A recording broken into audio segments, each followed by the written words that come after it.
Hello everyone, welcome back to my channel. बात जमाने की नहीं, अपने आप का करना चाहिए मेरे भाई। और याद रखना, मेहनत करने से ही आपको सफलता मिलेगी, बाकी कुछ कोई फायदा नहीं होने वाला है। और जीवन में कोई शॉर्टकट नहीं होता है। स्टार्ट करते हैं आज आपका क्या है, मॉडर्न फिजिक्स का। आज पढ़ेंगे हम खासकर आपका एक्सप्रेशन ऑफ क्रॉम्पटन शिफ्ट, जो कि आपके जेई और नीट के लिए इंपॉर्टेंट है। और साथ में आपके जो भी इंपॉर्टेंट किसके लिए, Indian Air Force, navy, coast Guard, साथ में इलेक्ट्रोमैग्नेटिक स्पेक्ट्रम।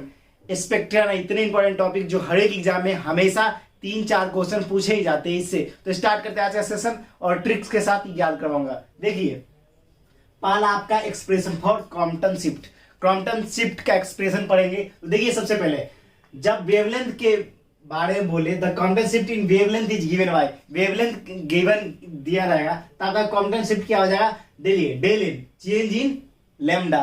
लेमडा किसको बोलते हैं, वेवलेंथ को बोलते हैं। Change in wavelength is equal to h बटा में m0c, h बटा में m0c 1 माइनस कॉस फाई। याद रखना मेरे भाई, जब भी वेवलेंथ इज गिवन, वेवलेंथ दिया रहेगा तो आपको ये फॉर्मूला लगाना, del lambda is equal to h m0c, उसके बाद क्या हो जाएगा 1 minus cos phi, 1 minus cos phi होगा। अब यहां पर बात करोगे गुरुजी फाई क्या है, तो फाई है जो angle of scattering, angle of कितने एंगल पे वो स्कैटर्ड कर रहा है कोई वेव, उसका हम फाइंड करेंगे किस पे, फाई पे। अगर वहीं पे बात करें h, तो h हम लोग जानते हैं प्लैंक्स कांस्टेंट, और प्लैंक कांस्टेंट की वैल्यू कितनी होती है कमेंट सेक्शन में ठोक बजा के लिख देना। ऐसे इसकी वैल्यू होती है 6.67 इंटू 10 के पावर -12 मीटर।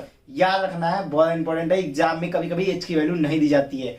अब बात करते हैं आपका c हम लोग जानते हैं स्पीड ऑफ लाइट, और speed of light in vacuum कितना होता है 3 इंटू 10 की पावर 8 मीटर पर सेकेंड। याद रखना। और m0 क्या है, rest mass of electron. Mass, rest mass होगा किसका, इलेक्ट्रॉन का रेस्ट मास कितना होगा, वो आपका m0 डिनोट कर रहा है। तो इतना आपको समझ में आ गया। जब क्रॉम्पटन शिफ्ट इन वेवलेंथ पूछेगा तो आपको इतना कर देना है। अब सेकेंड बात करते हैं kinetic energy of required electrons. Kinetic energy of required electrons, required electrons का काइनेटिक एनर्जी क्या होगा, तो देखिए यहां पर इसका क्या हो जाएगा, hc by lambda. hc by lambda हम लोग कितने बार फॉर्मूला लगातार पढ़ चुके हैं कि kinetic energy of required electron पूछेगा तो hc बाई लैम्डा।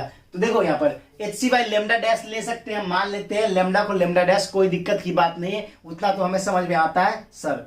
अब देखो डायरेक्शन ऑफ रिक्वायर्ड इलेक्ट्रॉन्स, देख भैया ये आपके जो ना नीट और जेई के लिए इतने इंपॉर्टेंट है ना कि आप कभी सोच नहीं सकते। ये जितने भी क्रॉम्पटन शिफ्ट के होते हैं हमेशा नीट और जेई के पेपर में पूछे जाते हैं। तो याद रखना, डायरेक्शन ऑफ रिक्वायर्ड इलेक्ट्रॉन जैसे ही पूछे तो डायरेक्शन की बात कर रहा है। डायरेक्शन में कैसे एंगल फाइंड करेंगे ना, तो tan theta is equal to lambda sine theta minus lambda dash cos theta, lambda dash minus lambda cos theta. मतलब सीधा बात समझो, याद करने का तगड़ा तरीका, sine theta by cos theta. अब बोलोगे गुरुजी कैसे, देखो sine theta by cos theta, ऊपर लेमडा साइन थीटा, नीचे क्या हो जाएगा minus lambda dash minus lambda cos theta. ये आपका रिक्वायर्ड इलेक्ट्रॉन है, याद करना पड़ेगा, इंपॉर्टेंट है। अब देखो एग्जाम में क्या पूछा आता है, एग्जाम में आपके air force, navy, coast guard, JE के एग्जाम में क्या पूछा जाता है आपका, Compton wavelength of electron. Compton wavelength of electron क्या होता है, h बटा में m0c, h बटा में m0c।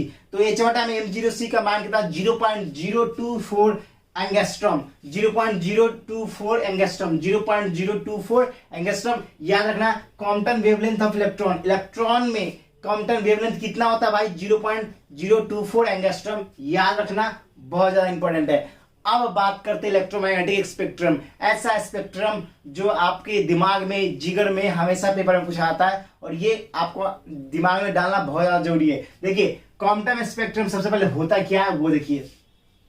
जैसे इलेक्ट्रोमैग्नेटिक वेव है ना, उसका अरेंजमेंट होता है असेंडिंग और डिसेंडिंग ऑर्डर में। जैसे किसी को अरेंज किया जाएगा आपके वेवलेंथ के अनुसार, चाहे आपका फ्रीक्वेंसी के अनुसार, तो उसी सीरीज को, उसी ऑर्डर को क्या बोलेंगे हम, इलेक्ट्रोमैग्नेटिक स्पेक्ट्रम। देखिए इलेक्ट्रोमैग्नेटिक स्पेक्ट्रम, ये स्पेक्ट्रम है, ऐसा सीरीज है। अरेंजमेंट किसका होता है, इलेक्ट्रोमैग्नेटिक वेव का अरेंजमेंट होता है असेंडिंग और descending order on the basis of किसके, आपका वेवलेंथ नहीं तो फ्रीक्वेंसी। तो उसी सीरीज को बोलते हैं हम इलेक्ट्रोमैग्नेटिक स्पेक्ट्रम। आपको समझ में आ गया मेरे भाई। अब देखो electromagnetic spectrums are varies from 10 के पावर -12 मीटर टू 10 के पावर 4 मीटर। ये इंपॉर्टेंट है, इन याद रखना इसको, 10 के पावर -12 मीटर टू 10 के पावर 4 मीटर, 10 के पावर -12 मीटर टू 10 के पावर 4 मीटर। और फ्रॉम वाई, मतलब वाई नहीं है, gamma rays to radio wave, gamma rays to radio wave, gamma wave rays to radio waves. अब बोलोगे गुरुजी यहाँ पे सबसे गामा रेज जिसका फ्रीक्वेंसी आता है वेवलेंथ कम होता है, और आपका रेडियो वेव जिसका फ्रीक्वेंसी कम होता है और वेवलेंथ ज्यादा होता है। अभी याद कैसे करेंगे इतने? देखो भैया एक याद करो, देखो एक रीच था ना, देखो देखो देखो अब कैसे तरह तरह से याद कराते हैं। एक लाइन याद करना आपको, एक sentence, rich man in Vegas use x ray goggle. Rich man in Vegas use x ray Gaggal.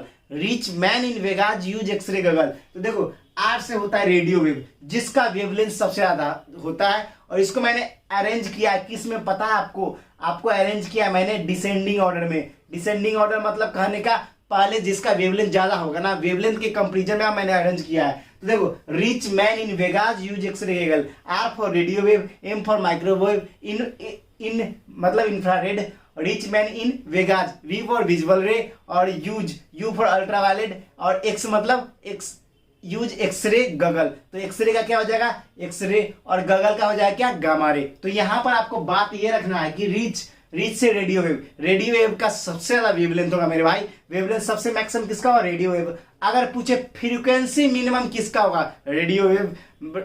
Frequency सबसे मिनिमम किसका होगा? Radio wave. वेवलेंथ किसका मैक्सिमम होगा? Radio wave. तो आपको याद रखना है कि रेडियो वेव का आपका जो क्या होता है वेवलेंथ मैक्सिमम होता है और फ्रीक्वेंसी सबसे कम होता है। याद करना फ्रीक्वेंसी सबसे कम होता है।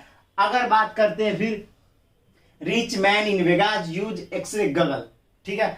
अब सबका वेवलेंथ भी बताऊंगा, फ्रीक्वेंसी कितना तो वो भी बताऊंगा अगले लेक्चर में। उसके बाद सीरीज पढ़ेंगे, Lyman series, बामर series, Paschen bracket fund, सारे सीरीज पढ़ूंगा, टेंशन ना लो, वो सब भी बताऊंगा। देखो अब यहाँ पर बात करते हैं rich man in Vegas use x ray goggle. तो आपका रेडियो वेव का मैक्सिमम क्या होता है? वेवलेंथ होगा, मिनिमम फ्रीक्वेंसी होगा।